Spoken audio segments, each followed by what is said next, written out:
We are back for more Stardew Kitchen, a series where I cook all 80 recipes from Stardew Valley in real life. If you haven't watched the spring video, I recommend you do, but today we have 20 summer recipes to tackle, tons of blueberries to harvest, all before the dance of the moonlight jellies, so we better get to it.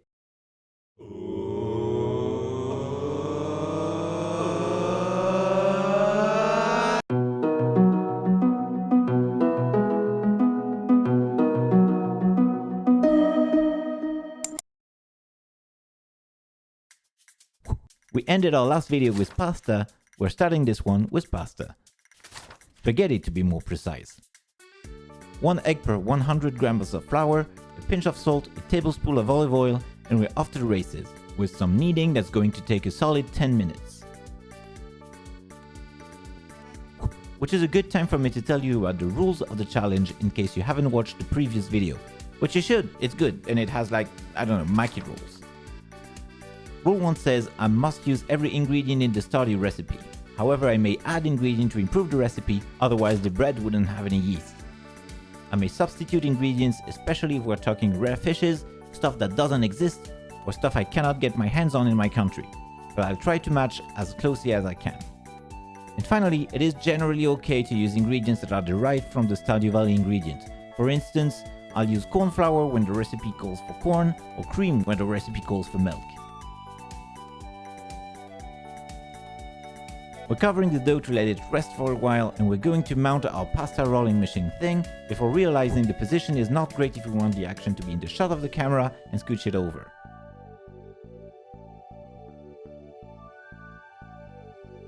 With our big ball of dough cut into smaller balls, we can begin the process of flattening each one, pass by pass, and please flour your sheets of pasta generously, otherwise they're going to stick everywhere and it's going to be a nightmare.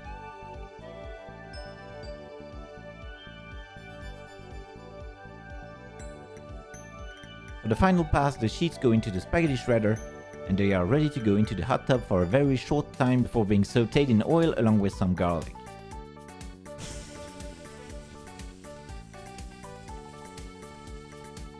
Plate them and add the tomato sauce, some cheese, and we're done. Here's an easy artichoke dip. I looked online for recipes and after browsing through a few, I have reached a conclusion. There is no such thing as an artichoke dip. You guys are making cheese dips and using tiny amount of artichokes as a cover to pretend this is a healthy snack. But anyway, you've seen me add cottage cheese, parmesan, salt, pepper and za'atar. Then I'm adding a green part of spring onions and our chopped artichoke hearts.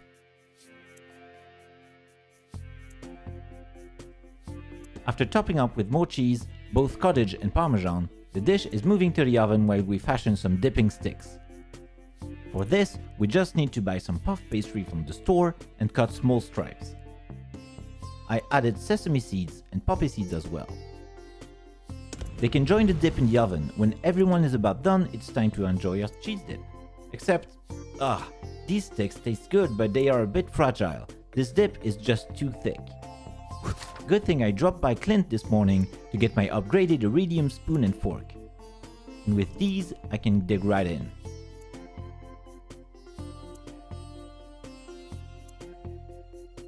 Yes, it is time for the pink cake.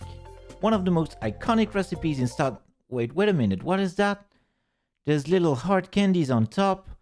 Why am I doing this to myself? Alright, let's start with the candies. In a pot we're combining sugar, water and glucose syrup. That's about everything you need to make simple hard candy. I added cherry flavoring and red food coloring, but other than that, once it's boiled we can pour it in the one heart-shaped mold I have. Once it's solidified, boom, hard candy. Moving on to the cake itself, this is basically going to be a glorified sponge cake. Eggs go into the bowl along with sugar. Mix for what feels like an eternity until the mix triples in volume. And then add flour little by little to keep the batter as airy as possible. Oh, and a pinch of salt. Once the mix is homogeneous, it can be transferred into a buttered cake pan, which in turn is going to take a nice summer vacay to the oven. Once it's back, we're going to slice it horizontally and let it cool down while we start making whipped cream, which is obtained, and this is true, by whipping cream. Our bowl is now clean and is placed into a larger bowl with ice cubes because we want to keep the whole thing as cold as we can. Then we add the cream. Make sure you get cream that's at least 30% fat content, because it's the fat that makes whipped cream keep its shape. We also need some confectioner's sugar. And then it's just whipping, what can I say? Alright, I did add some red food coloring to make it pink. Now, about the fruits. This could have been a really cool, fresh summer cake recipe.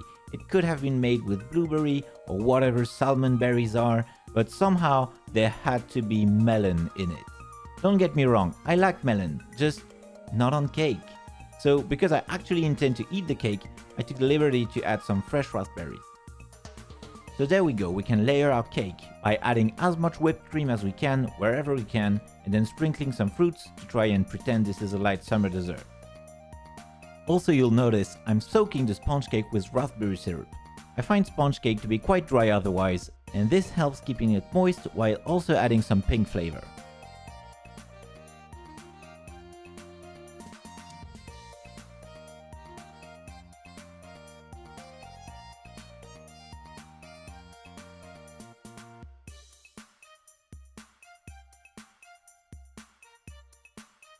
After that, it's just about cleaning up the outside looks with a spatula and adding the heart-shaped candies on top.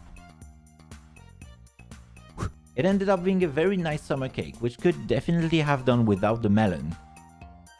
Here's the mandatory cross section. Also, it was a lot pinker. My phone really doesn't make it justice. In reality, it looks very pink, like this.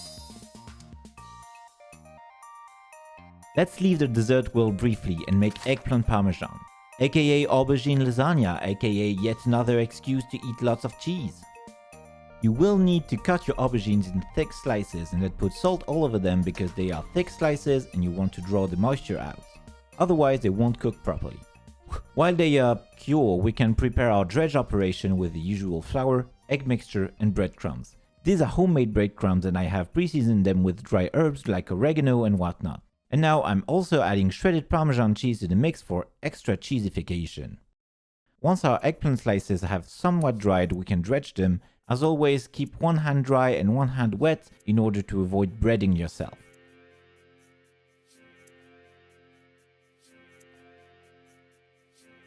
Once everyone is double coated, they can go into the oven to be fried under the grill before we can assemble our dish. Assembling the dish is easy. You add tomato sauce, which I'm not showing you how to make, just buy some from the store or toss some veggies in a pot, I don't know.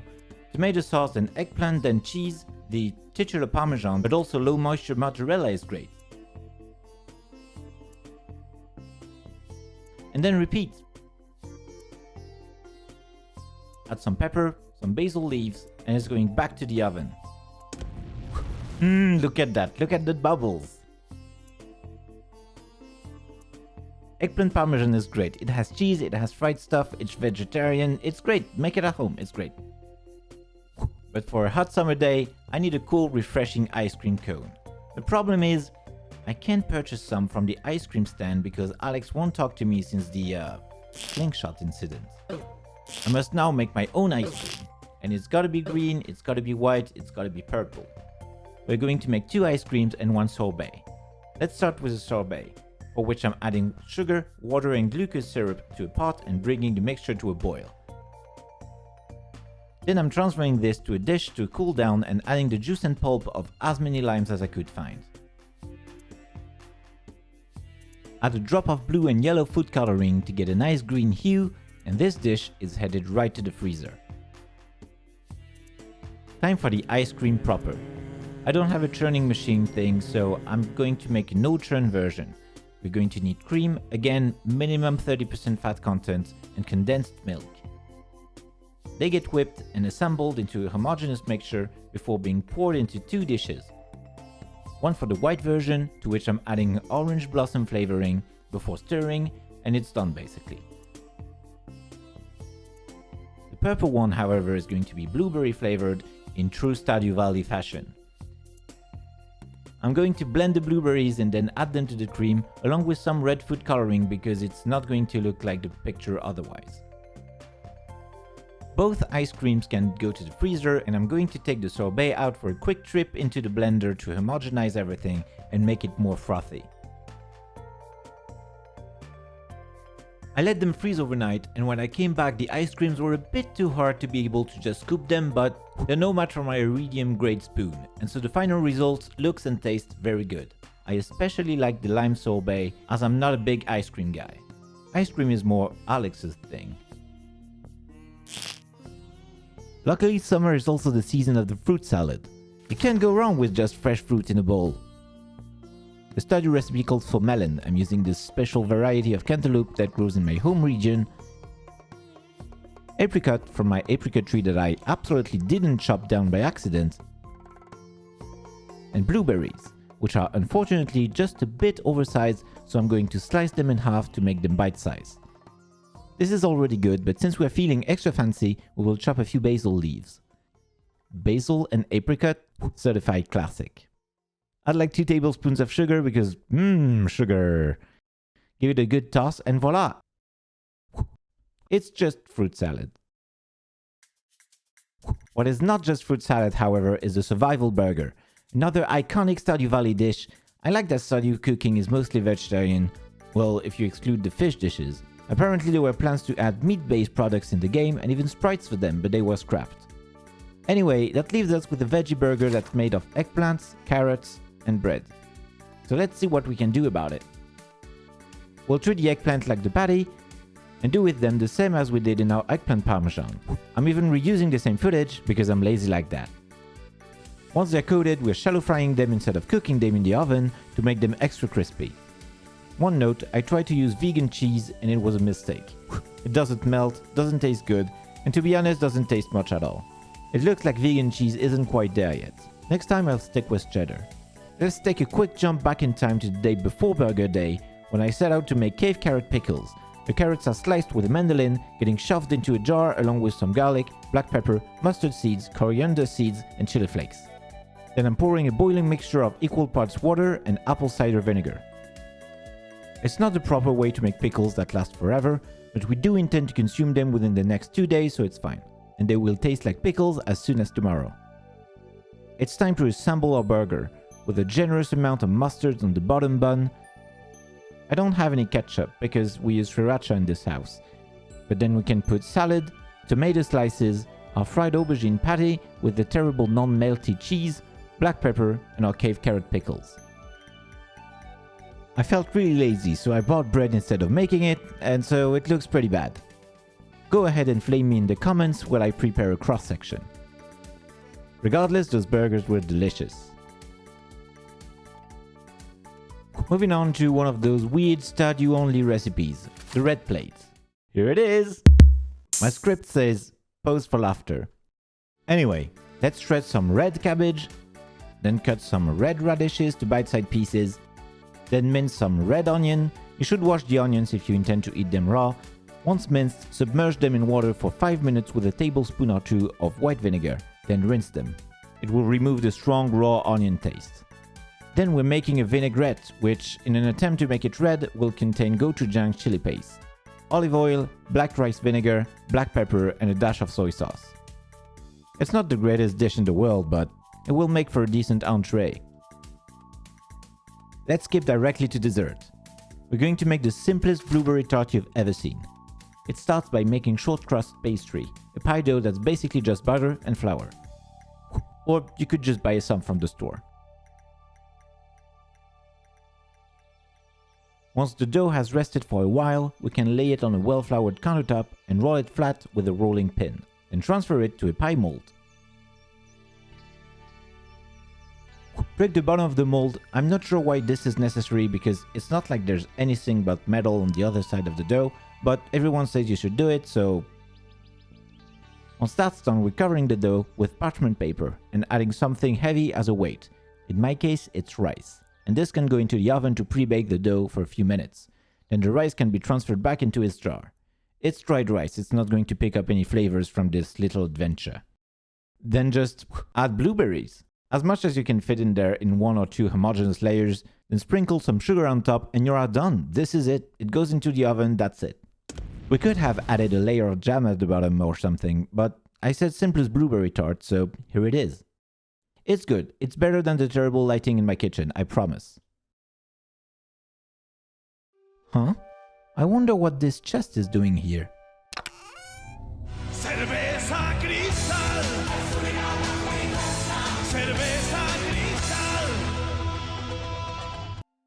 We can move on to a slightly more complicated dessert, poppy seed muffin. In a bowl, I'm adding sugar, baking powder, flour, and vanilla sugar, or vanilla extract. Once these dry ingredients are combined, I can add eggs, milk, and vegetable oil before mixing thoroughly into a homogeneous batter. We're going to split the batter into two bowls because one of them will get chocolate chips, and with the other, we will make blueberry muffins, of course. It's time for the compulsory cliché cooking YouTuber shot, so let's go.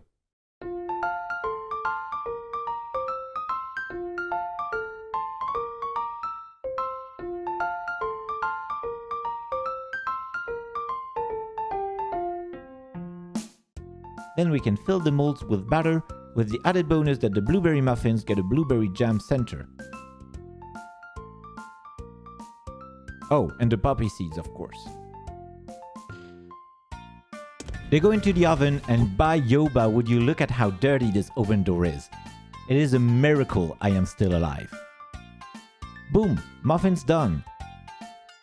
They look very cute, especially the blueberry ones. And they tasted great. I told you I was too lazy for bread, but today is the day. And again, it's not just bread, it's baguette. Oui, oui, bonjour. Baguettes are much more difficult to make at home than other types of bread, at least in my opinion, but we're going to try our best today. In a large bowl, I'm combining flour, salt, and dry yeast. That's it. Then little by little, while stirring constantly, I'm going to add water until we get bread dough. In this case, it's a 75% hydration dough. I'm then covering the bowl tightly with a film wrap and starting a timer. Every 45 minutes, I'm going to come back, pour the dough on the counter, fold it a few times on itself, and then put it back into the bowl. Cover again, and then repeat this process 4 times. It takes a while.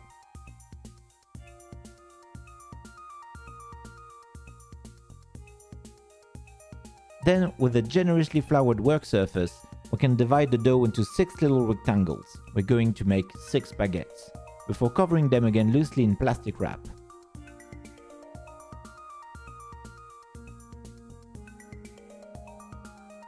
Then the rectangles are shaped into baguettes.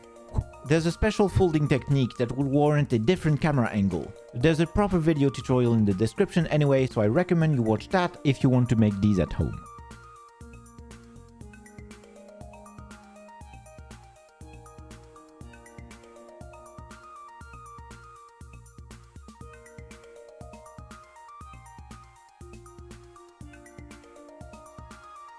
The baguettes are then transferred onto a floured piece of fabric to rest. Finally, after moving them to a baking sheet, they receive the traditional triple cut that dates back from when Wolverine started as a baker before joining the X-Men. In the oven they go, along with a dish of boiling water to create a steamy atmosphere, which will make the crust extra crispy. Here is the shot everyone has been waiting for. Note that I somewhat cleaned my oven door just for this specific shot.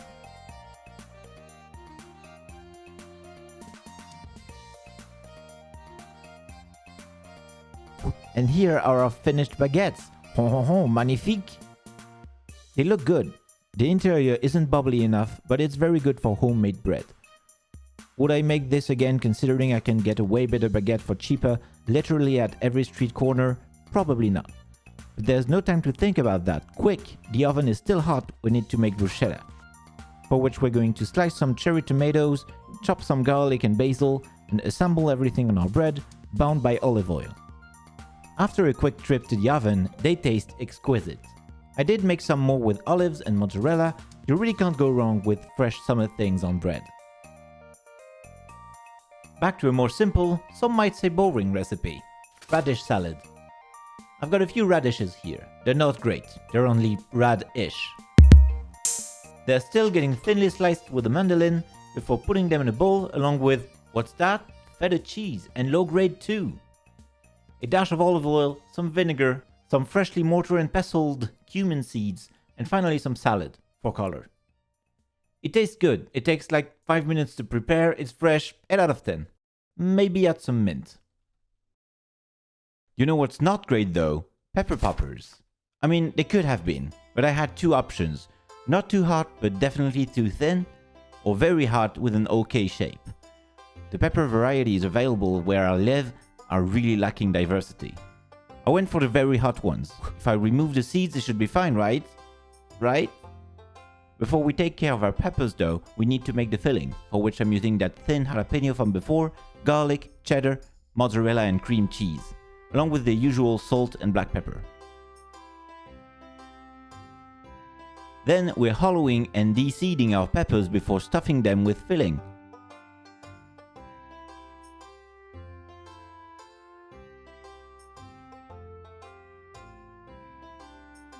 After that, we need to dredge them. You know the drill by now, it's flour, eggs, breadcrumbs, and again flour, eggs, breadcrumbs. Once that's done, we can fry them until golden brown, which should be just enough so the filling is melty and gooey and delicious. They ended up looking great, and I thought by removing the seeds the heat would be tolerable. I was wrong. I was so wrong. These pepper poppers were inedible. I like to believe I have a good resistance to heat, but these were so hot I barely managed to eat one. They tasted good through the heat though, so it's a shame. The vegetable medley is a lot more tame. There's cucumber, tomatoes, some beets, some red onions, some basil. Obviously, I eat basil constantly in the summer days. We can add some corn, olive oil, salt and pepper, some actual salad for color, and here's our summer salad vegetable medley thing. Simple, effective. Even though I hate beets with a passion. The next recipe is a 3-for-1. Fish tacos. I'm using Brian Lagerstrom's recipe. The link to his video is in the description. Go watch it if you want to learn how to make this from an actual chef, or stay here to watch me mess it up. We're going to start with the coleslaw. Since there's only red cabbage in Stardew Valley, that's what we're shredding. We're tossing that into a bowl, along with some green bell pepper and shredded carrots. Add some minced garlic. If you have the handy dandy garlic press to make garlic paste, it's even more better. We're going to complete our ingredients by adding our washed red onions before adding our dry brine, a mix of sugar and salt that's going to start breaking down our vegetables over the next 30 minutes. Meanwhile, we can work on our mayonnaise. The coleslaw itself doesn't require any, but the Stardew recipe calls for it, so I kinda have to make some. Also, it will taste nice in our fish tacos. Unfortunately, my mayonnaise machine is broken because I overworked it, so I'm making mayonnaise by hand using mustard, egg, vegetable oil, and a whisk. Then I'm adding some pepper, and to make it spicier, I'm adding spicy kimchi hot sauce. Our coleslaw has finished curing, so it's time to spin it in the salad spinner to remove the excess water. A lot of water has been drawn out by the salt in the brine, so that's good. We can then add cilantro and season to taste with black pepper before adding the juice of a lime and tossing vigorously. The coleslaw is a success. Now we can move on to failing stuff. Namely, making tortilla. I knew I should have just bought tortilla, but since tortilla is a recipe in the Stardew roster, masaharina it is, with some amount of water that was either too much or too little, I can't tell. It eventually reached a dough-like consistency, and since I didn't have a tortilla press, I tried to press the dough with a big pot and my tiny arms. The result was a very thick tortilla that came out way too dry and not great.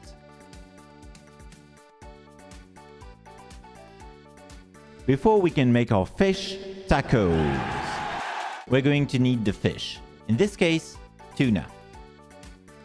I marinated the tuna, again, video in the description, and it came out of the oven perfect. It is finally time to assemble. Add the coleslaw, the mayo, the tuna, and overall, this tasted really good. Maybe don't use tuna, it's expensive, and once marinated, the flavor isn't that strong. Moving on to an easier fish-based dish, trout. Oh, I gotta stop doing that. It's trout soup. I have some rainbow trout here.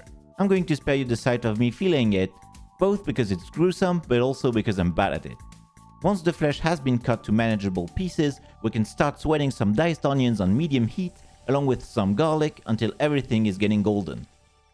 Only then can we add fish stock, water, or trout fillets, also smoked trout pieces for good measure, and then a truckload of cilantro. That's it. Serve in a bowl, add black pepper, or should I say freshly ground black pepper because this is a cooking channel now. Trout soup, done. One summer recipe left and you know which one it is. Pizza. It's pizza. For which I am back at the Ginger Island house. To make pizza, I'm going to skip all the big part and make a simpler recipe. I'm thus adding dry yeast to water and then streaming it into a large bowl with flour.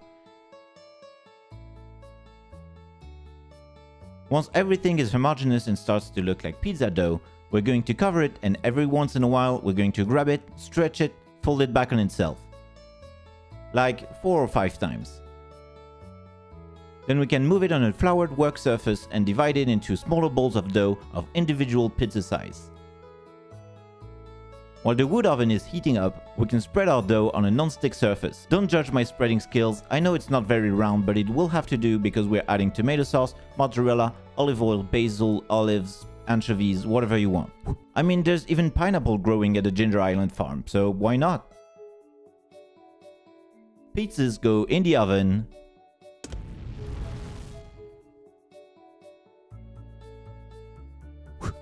Delicious. Man, the summer recipes in Stardew are really great. I mean, the eggplant parm, the burger, the pizza, it's all great. None of that wintry brood splatter nonsense. We are now at 40 recipes total, precisely at the halfway point. Stay tuned for the full video, which should come out soon-ish. Thank you for watching, I hope you had a good time, and maybe you'll want to try some of these recipes yourself, why not? Speaking of which, Concerned Ape will be publishing an official Stardew Valley cookbook pretty soon with actual recipes, so check it out in the description below. While you're down there, all the recipes I used are linked in the description. If you can't find a link to a recipe, it means I improvised, and so can you. Have a good one, and I'll see you in the next episode of Stardew Kitchen.